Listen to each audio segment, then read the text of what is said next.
Hey there guys, Mike here again. Thanks for clicking this video. Welcome to my shop. On my workbench here, I have a Vox VT40X Valvetronics guitar amplifier. A coworker of mine found out that I like to make and fix tube amplifiers.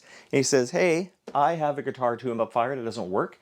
Would you mind having a look at it for me? So he brought it in a couple days later. I'm like, well, that's a cool looking guitar amplifier, but where are the tubes? Now, I'm not really current on the latest production of guitar amplifiers, so when I had a quick look at this, it didn't really look like a tube amplifier for me. So in this video, we're going to see what's wrong with it, see if we can get it working again, and have a look at this to see if this is really a tube amplifier or just a marketing ploy. So the first thing that kind of struck out to me is a completely sealed back.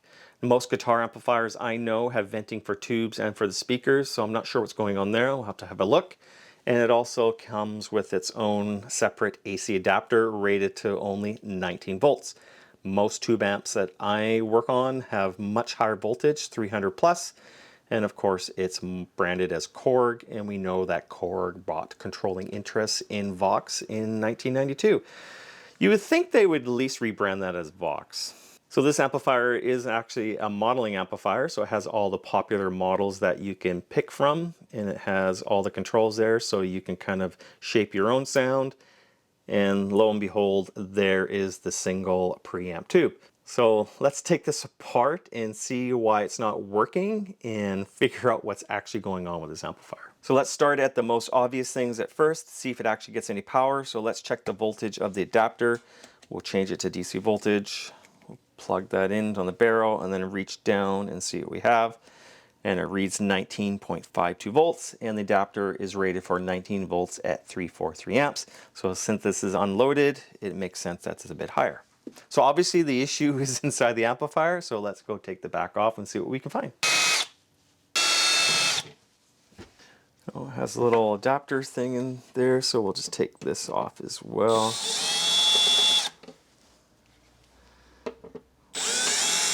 So it has a separate PC board just for the adapter plug. So the first thing that I notice here, it's kind of all sealed off in the back here, and it has a 5 ohm speaker, and it's completely made out of kind of a chip or particle board. It doesn't really look like MDF. So that's interesting. Another thing I noticed that there is an actual vent that goes out to the front. So this almost looks kind of like a hi-fi speaker than an actual guitar cabinet. Interesting. So let's go ahead and pull the chassis out and see what's going on here. So let's take the amplifier out of that cabinet here, kind of wiggle it out here, okay. And we'll disconnect the speakers. So it is labeled black and white, so we don't have to worry about that. And there's the single 12AX7 with a little LED to light it up. It's got to look good, you know. First thing I like to do is take a look at the board, see if there's anything kind of fried or anything discolored. Not, but I do see something a little suspect right now, is that this little adapter is kind of moving around. So we'll see if that actually is broken. So let's plug it back in again and see if we have any voltage coming to the main board. And then we'll have a look at this amplifier in greater detail.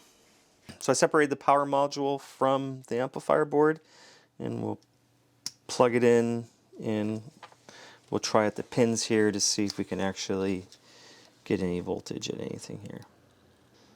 Doesn't look like there's any volts anywhere to be found on any of these pins.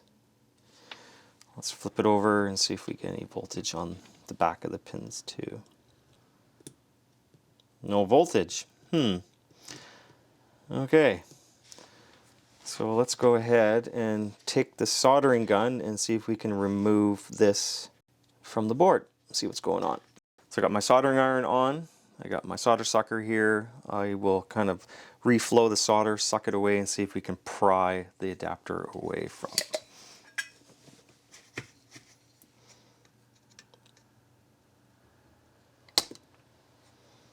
Oh, there you go. It fell right out.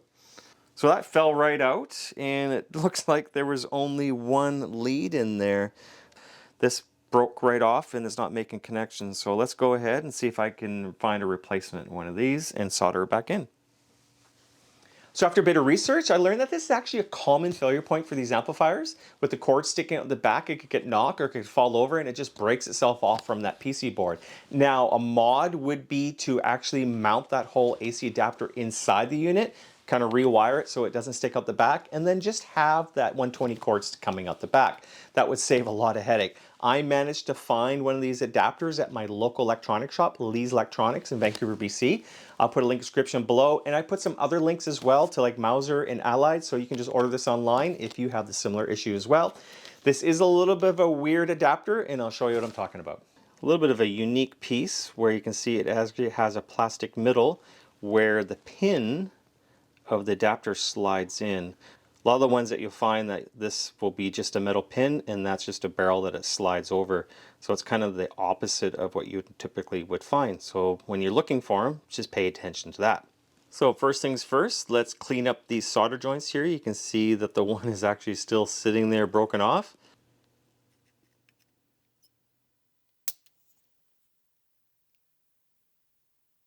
So before we plug it into the amplifier, let's just see if we get voltage at our pins that we didn't before.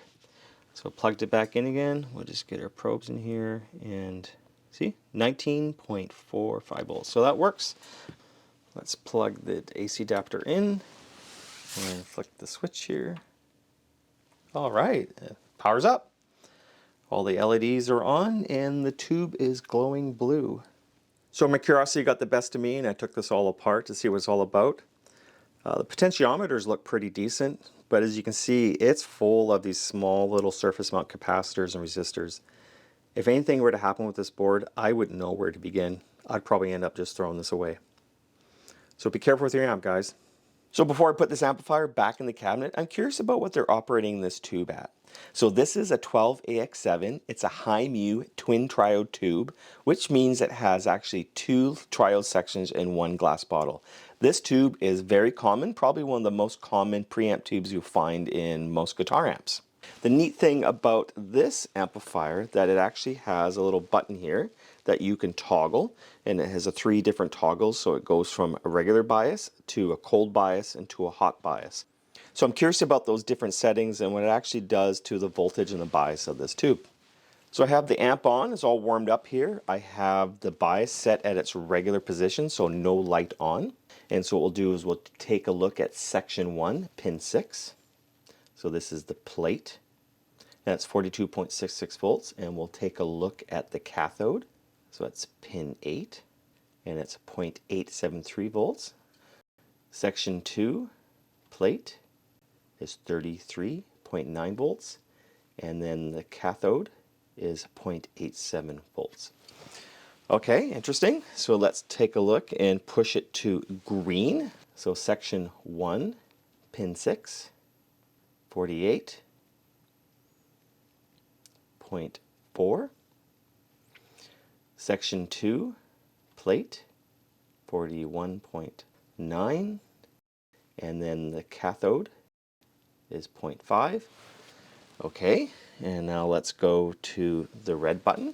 And so we're going to section 1, plate is 37 volts, cathode is 1.27, and then section 2, plate is 29, and the cathode, section 2 is 1.1. So that's a kind of a neat feature of this amplifier. By flicking this button, it changes the voltage of bias points of this 12AX7, and that's not something you typically would see in a traditional, old school standard tube amp. But what does that actually mean? So toggling that button allows you to change the operating parameters of that tube on the fly, which is pretty cool because not a lot of traditional tube amps will allow you to do something like that. So it's kind of a clean versus distorted, warm versus bright sort of thing. So in its normal position with no light on, it's kind of neutral. When you flick the button to go to green, it lowers the bias voltage by half. It allows you to draw more current through the tube, making for a thicker sound, a little bit more distorted. And if you flick it again to go to red, it actually increases the bias voltage by a factor of 2, kind of gives it a little thinner, more cleaner headroom sound. That's pretty cool. If we look at a traditional true curve, something that would be in like a black face Fender, you can see that the 12AX7 kind of runs in this kind of zone. But this amplifier kind of runs in this lower zone here in kind of the more non-linear section of this tube curve. So I'm going to hazard to guess, without putting this on a scope, I would think that this would do some asymmetrical clipping. Now that could be a desirable tone or it could be an undesirable tone. Your ears would determine that. So if you want to learn more about tube curves, go have a look at Rob Robinette's website. He has a great section on how tubes work and it kind of explains the theory on tube curves. Now if you're into a more of a YouTube thing, you can also check out Uncle Doug.